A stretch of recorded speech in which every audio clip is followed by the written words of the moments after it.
ধরনের টেস্টি পরোটার রেসিপি আজকে আপনাদের সঙ্গে শেয়ার করব। নমস্কার বন্ধুরা, সীমাস কিচেনে আপনাদের সবাইকে স্বাগত।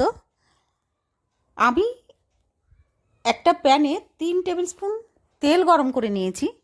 তেলটা গরম হওয়ার সঙ্গে সঙ্গে 3 থেকে 4টে মিডিয়াম সাইজের পেঁয়াজ আমি কুচিয়ে রেখেছিলাম, ওটাকে দিয়ে দিয়েছি। পেঁয়াজটা ফ্রাই করতে করতে যখন এইরকম কালারটা চেঞ্জ হয়ে আসবে তখন দিয়ে দেবো কাঁচা লঙ্কা। 5-6টা কাঁচা লঙ্কা আমি কুচিয়ে রেখেছিলাম। ঝালটা আপনারা আপনাদের স্বাদ অনুযায়ী দেবেন বন্ধুরা।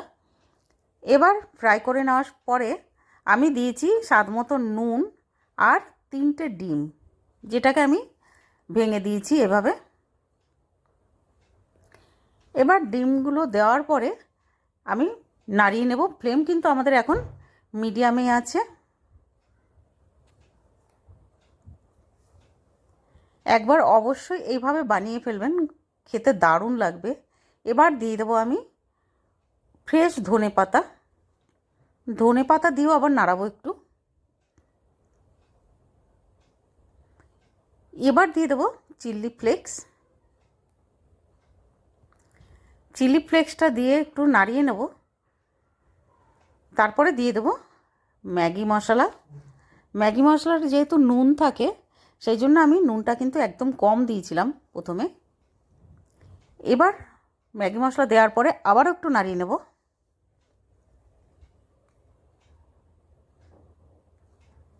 দেখুন কি সুন্দর হয়েছে ডিমটা, একদম অ্যাকচুয়ালি ডিমের ভুর্জি মতন তৈরি করে নিতে হবে। এবার আটার ডেলি আমি বানিয়ে রেখেছিলাম, ওখান থেকে একটা লেচি কেটে ওটাকে আমি রুটির শেপ দেব। এবার একটা ছুরি দিয়ে একটুখানি এভাবে কেটে নেব। এবার আমি দিয়ে দেবো বড় যে চামচগুলো হয় না, টেবিল স্পুন নাই, যে বড় চামচগুলো, ওটা 3 চামচ আমি দিয়ে দেবো এই ডিমের ভুর্জিটা। দিয়ে এটাকে আমি পরোটার শেপ দিয়ে নেব। এভাবে উল্টে দেবো, দেখুন এইভাবে মুড়িয়ে মুড়িয়ে আমি ত্রিকোণ যে পরোটাগুলো হয় না, যেটা আমরা ঘরে বানাই, ঠিক ওই রকমই পরোটার শেপ দেব। দিয়ে এটাকে বেলে নেব।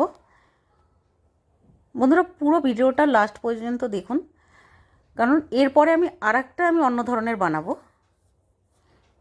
এইভাবে একবার বানিয়ে ফেলুন বন্ধুরা, খেতে দারুণ লাগবে।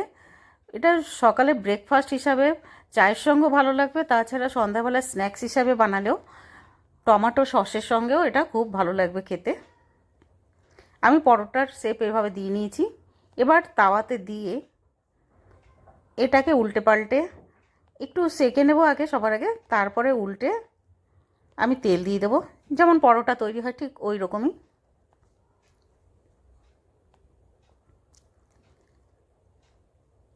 বন্ধুরা ভিডিওটা যদি আপনাদের ভালো লাগে কিন্তু অবশ্যই লাইক সাবস্ক্রাইব করে দেবেন আর কমেন্ট করে জানাবেন যে কেমন লাগলো আপনাদের এই রেসিপিটা।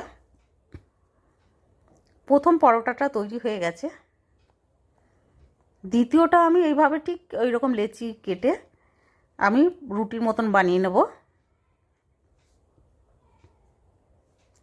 এবার এটাকে একটু কাট দিয়ে নেব।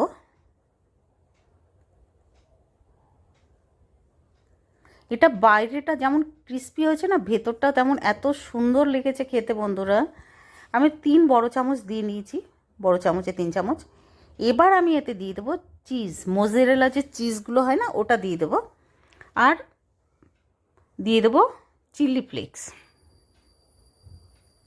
দিয়ে এটাকে ওই রকমই একটু কাট করে নেব। তারপরে পরোটার শেপ দিয়ে দেবো।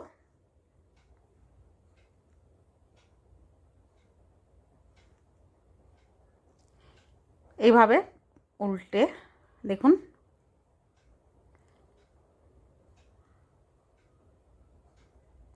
এবার এটাকে পরোটা বানিয়ে নেব।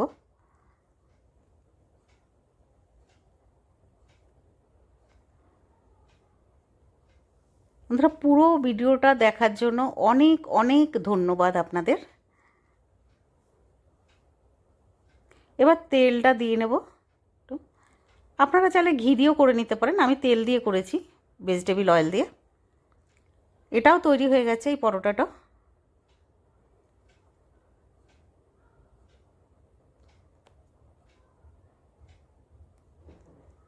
এবার এটাকেও একটা প্লেটে শিফট করে নেব। এবার বন্ধুরা দেখুন, আপনাদের দেখাচ্ছি, এই দেখুন পুরো যেমন পিৎজাতে হয় না সুতো সুতো বেরিয়ে আসে, এইরকম হয়েছে দেখুন। এই দেখুন, এই যে চিজটা চাইলে আপনারা আরও বেশিও দিয়ে দিতে পারেন। পুরো ভিডিও দেখার জন্য অনেক অনেক ধন্যবাদ।